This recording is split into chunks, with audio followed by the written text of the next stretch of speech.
이항영의 월가이드 시간입니다.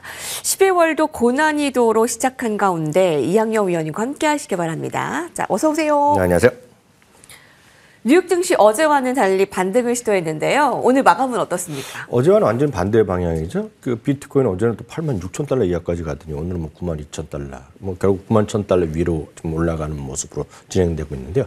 그러다 보니 또 일제히 오늘 3대 지수가 또 반등을 시도했습니다. 썩 이런 모습이 좋은 모습은 아닙니다. 지금 주시장이 주가 돼야 되는데 지금 미국에서의 상당히 비판적인 사람들은 비트코인을 비롯한 가상화폐가 오히려 주가 되면서 시장의 관심이 흔들리고 있기 때문에 썩 좋은 건 아니라는 그런 비판적 시각도 있다는 거 분명히 좀 이해하시면 좋을 것 같습니다.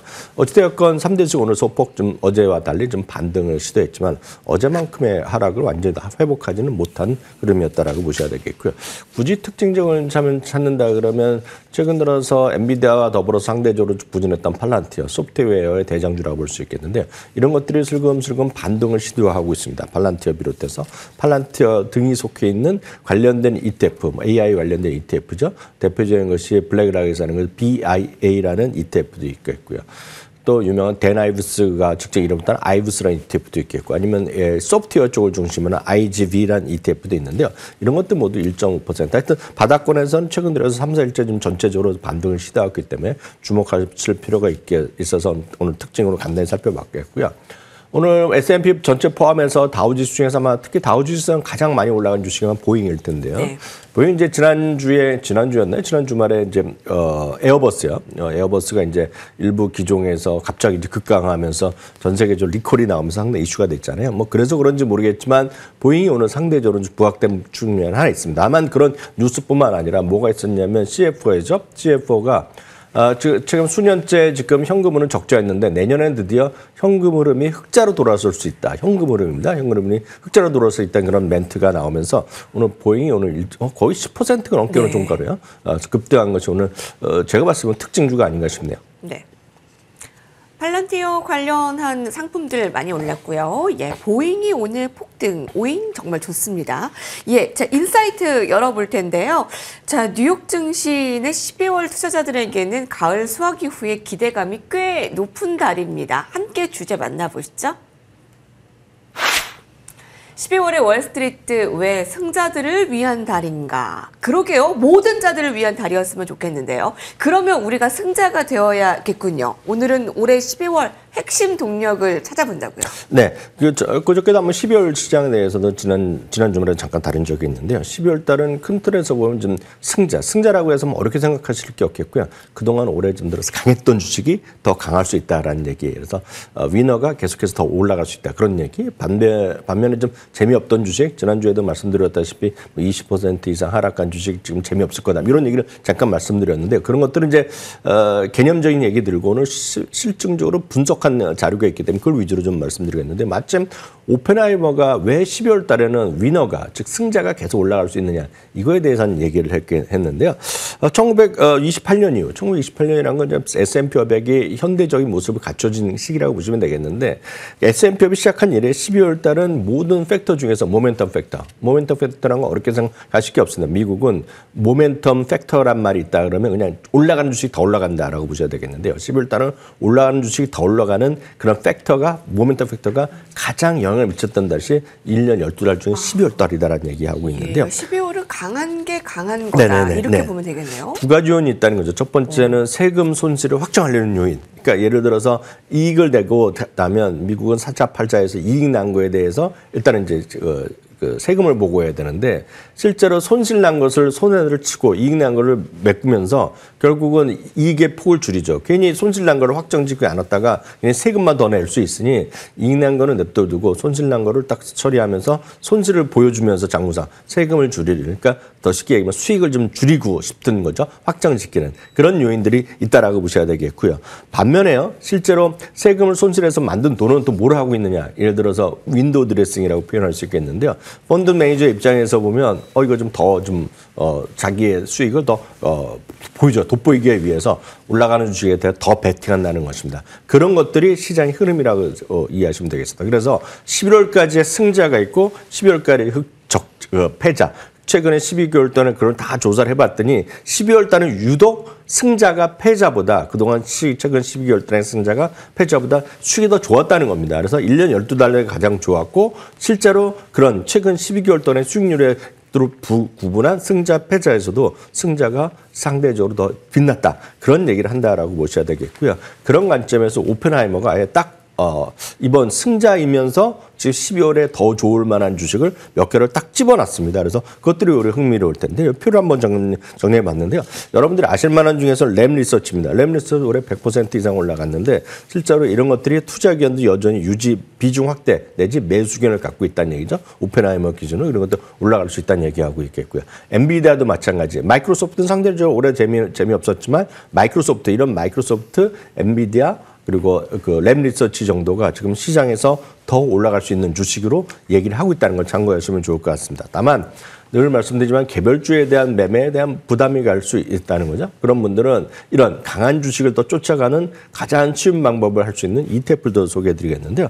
가장 편안한 것은 MTUM, 모멘텀에서 줄인 MTUM 되겠습니다. 블랙락에서 얘기하는 건데 이거는 펀더멘탈, 그러니까 밸류에이션 지표가 아니라 최근 예를 들어 20일, 50일, 200일 이런 여러분들 많이 아는 이동평균선 있지 않습니까? 네. 이동평균선이 우상해야 하는 주식을 집중적으로 자기네 원칙대로 사는 겁니다. 그래서 모멘텀 주식이란 것은 아주 기본적으로 올라가는 주식 올라탄다. 그러니까 달리는 말이 올라타는 ETF 성격이 MTUM이라고 보셔야 되겠고요. 거의 비슷한 거가 SPMO입니다. SPO. 거의 비슷한데 성과가 다른 것은 시가총액 비중으로 갖고 하냐 아니면 n분의 1로 똑같은 비중으로 갖고 하냐 그 정도의 차이라고 일단 보셔야 되겠고요. JP모건도 이런 걸 갖고 있습니다. JMOM이라는 ETF를 갖고 있는 건데요. 종목들은 비슷합니다. 약간씩 차이 나는데요. 이런 것들을 갖고 계신다 그러면 많은 분들이 올라가는 주식에 더 올라타고 싶은데 겁이 난다 하신 분들은 제가 봤을 때 이런 세 개의 ETF 중에 하나 정도 갖고 계시면 상당히 여러분들이 올라가는 주식의 어떤 수익 장세장에서 어떤 외롭지는 않을 거라 보고 있겠고 이거에 반대 이런 주식을 많이 갖고 계신다면 절대 완전히 반대되는 기업이 퀄러티라든가 밸류 ETF 같은 경우에는 이렇게 주가 올라가는 상관없이 절대적으로 멀티플을 봅니다. 그래서 네네. 수익성을 보기 때문에 그런 것들은 상대적으로 반대되는 기업이 퀄러티랑 밸류다라고 일단 이해하시면 되겠습니다. 12월의 핵심은 모멘텀과 세금 관리가 될 것 같고요. 승자가 12월도 승자로 마무리될 가능성이 크다. 달리는 말에 올라타라. 뉴욕 증시에 계속되는 포인트입니다. 관련된 종목들도 살펴봤고요. 자, 월스트리트에서 보도된 간밤의 뉴스들 가운데 헤드라인 몇 가지 뽑았습니다. 함께 보시죠. 자, 종목 가운데 엔비디아 보겠습니다. 역사적 저점이다. 엔비디아가 지금 구글과 싸우며 고점 대비 한 13% 떨어졌다라고 하는데 이틀째 반등 시도를 하고 있어요. 평가도 좋으네요. 네, 맞습니다. 고점이 대비죠. 고점 대비 10월 말 정도로 보는 게 고점. 네. 206달러인가 7달러 정도가 최고 같습니다. 이제 화면에 보시면요. 근데 그 다음부터 지금 조금 더 떨어졌었지만 장중에 16% 정도 떨어졌다가 오늘 현재 13% 정도 고점 대비 떨어져 있는데요. 이틀째 반등을 시도하고 있습니다. 많은 증권사가 이제 좀 많이 떨어졌다는 얘기하고 있는데요.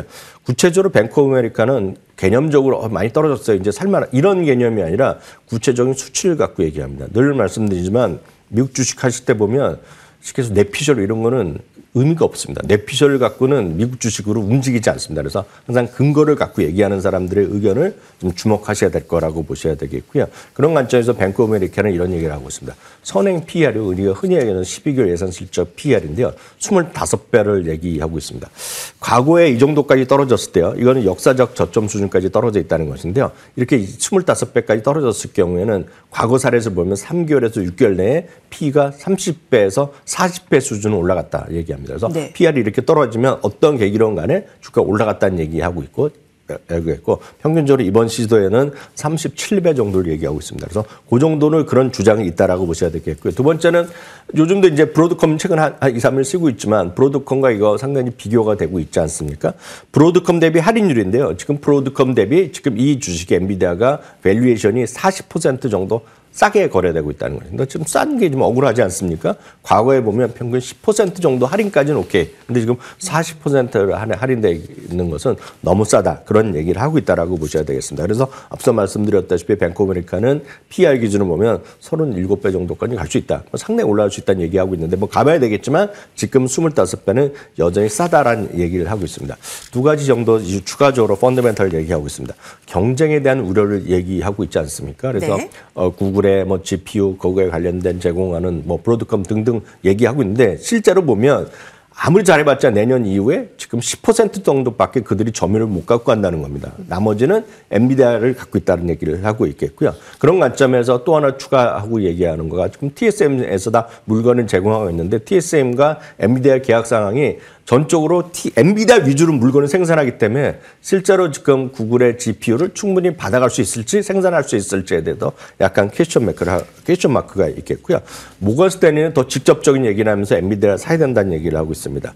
쉽게 얘기해서 이런 거죠. 지금 많은 사람들이 지금 TPU라든가요. 다른 경쟁 업체 뭐 여러 가지 얘기를 하고 있는데 실제로 고객사들한테 만나보면 고객사들은 그런 데 관심 있는 게 아니라 나는 지금 엔비디아랑 계약을 맺었다는 얘기죠. 그게 무슨 H200이 됐건 루빈이 됐건 블랙베리 됐건 루비 됐건 물건을 받아야 되는데 정말 그 내가 약속한 날에 받을 수 있을지가 오히려 고민이지 지금 경쟁사를 고민할 시기가 아니라는 점을 약간 피상적으로 얘기하면서 지금은 엔비디아가 절대적으로 싸다. 지금 사야 될 시기라는 걸 양사가 모두 얘기하고 있다는 거 참고하시면 좋겠습니다. 네. 엔비디아 주주분들 어떤 전략 좀 펼쳐야 되는지 새해에 들어가면서 좀 재편하시길 바라겠습니다. 자, 엔비디아 살펴봤다면 2026년을 맞이해 정말 최악의 한 해를 보낸 그 종목들이 있습니다. 함께 보실까요? 밸런스가 보도했습니다. 올해 급락 주식, 이 종목만은 주목하라. 왜 앞서 뉴욕 증시는 강자가 강하다. 달리는 말에 타는 종목 전략이 더 맞다라고 하셨는데 네네. 이 종목만은 좀 봐야 된다라고 하네요. 어떤 것들인가요? 네, 밸런스에서 흥미로운 얘기를 하고 있는데 올해 한 해 동안요. S&P가 얼추 15% 정도 오늘까지 올라갔고 나스닥은 아시다시피 20% 올라갔습니다. 그럼에도 불구하고 앞서 말씀드렸다시피 20% 이상 하락한 거 그렇게 재미없을 거라는 얘기하고 있는데 특히 이 주식은요. 여기 보이는 12개 주식인가요? 13개 주식은 평균 50%가 하락했습니다. 아주 급락했습니다. 안타깝네요. 여러분들 아시는 것 중에 룰루레몬도 엄청 급락한 주식의 대표적인 되겠고요. 그 팩트셀 리서치도 엄청나게 떨어졌습니다. 그리고 치폴레도 떨어지고 파이저브 금융회사인데요. 그래도 엄청나게 떨어졌습니다. 이들은 평균 1년 전에 PR이 28배인데 지금 많이 떨어져서 14배까지 떨어졌습니다. 주가도 떨어졌는데 이익도 재미없었기 때문에 PR이 훨씬 더 낮아진 거죠. 그러니까 처참한 실적을 보였다는 겁니다. 그래서 이들 주식이 내년에 살아날 수 있는지 이런 걸 잘 모른다는 얘기죠. 근데 많은 분들이 근거 없이 얘기하다 보면 많이 떨어졌으니까 딱 쉽게 얘기하는 거 낙폭과대주 매수 이거 아닙니까? 네. 미국 주식 그렇게 하면 안 된다라고 말씀드렸는데요. 그런 관점에서 밸런스가 다 조사를 해봤다는 겁니다. 뭐 어떤 걸 조사해봤냐면 평균 매수 의견을 갖고 있게 매수 의견 애널리스트요. 그리고 목표 주가까지 계리율 이런 걸 찾아봤더니 이 모든 주식 중에서 한 3개 정도만이 그나마 60% 이상의 애널리스트가 매수 의견을 갖고 있습니다. 이 15개 중에 달랑 3개 정도만이 60% 이상 매수를 갖고 있는데 그중에서도 올해 내지 올해 대비 내년까지 해서 이익이 증가하는 기업들을 찾아봤더니 또 별로 없다는 겁니다. 그래서 찾아봤더니 유일하게 지금 관심을 갖고 올해와 내년에 모두 실적이 성장이 기대되는 거는 연말이랑 내년 이런 거는 치폴레 하나밖에 없다는 것입니다. 그래서 굳이 낙폭과대 주식을 찾으신다 그러면 실적이나 펀더멘탈이 그나마 개선의 여지가 있는 치폴레 정도로 보는 게 맞다라는 있기 때문에 치폴레를 갖고 뭐 손해 보신 분 계신 분들 이런 것도 보시면서 조금 한번 더 시간을 갖고 보시면 좋을 것 같아서 오늘 소개해드렸습니다. 낙폭과대주 가운데 반전이 가능한 종목은 단 하나 치폴레. 네, 이렇게 좀 판단을 한다는 거네요. 감사합니다.